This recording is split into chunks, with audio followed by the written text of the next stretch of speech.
청춘 남녀가 데이트를 합니다. 함께 강을 찾고 함께 산을 찾아서 캠핑을 하고 산속에 흐르는 물을 마시며 밤하늘의 반딧불이를 잡으며 지냈던 대자연. 이제 결혼을 하고 자녀를 낳아서 그 자녀에게 청춘 시절의 이야기를 들려주며 우리 젊은 시절 대자연의 모습은 이러했는데 그 자연의 아름다움을 자녀에게 설명하고, 그러니까 너희들도 이제는 자연의 소중함을 알고 너희들의 자녀들에게 이 아름다움을 유산으로 물려주어야 한다는 교훈이 들어 있습니다. 아름다운 자연은 우리의 것이 아니고 우리의 후손들에게 물려주어야 할 위대한 유산인 것입니다. 이 영상 함께 살펴보시죠.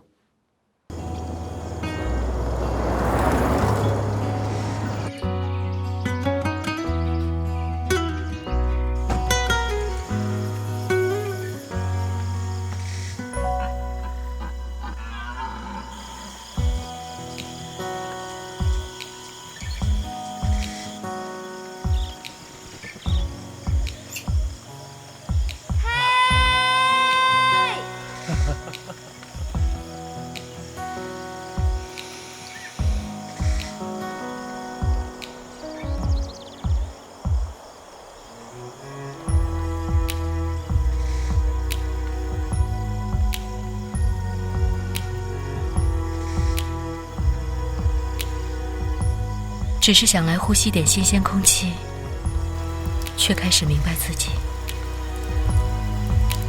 从前，你问我想要什么样的生活，我说，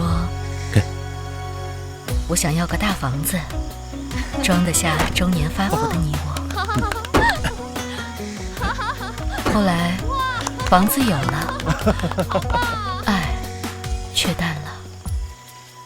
如果你再问我一次，我会说，回到以前就好。你说饭后要散步，我们就散步。你说挤地铁像探险，我们就一起探险。你说1年没赚钱。 我们就一起许个愿。再见啊！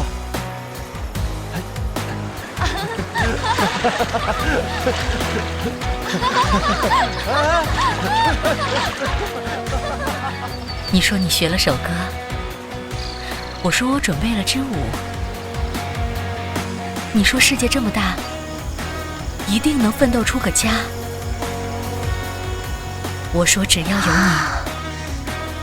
哎，飞走了，飞走了！这天地就是家。你说想来这儿好好呼吸，我这才明白，爱就是我们的呼吸。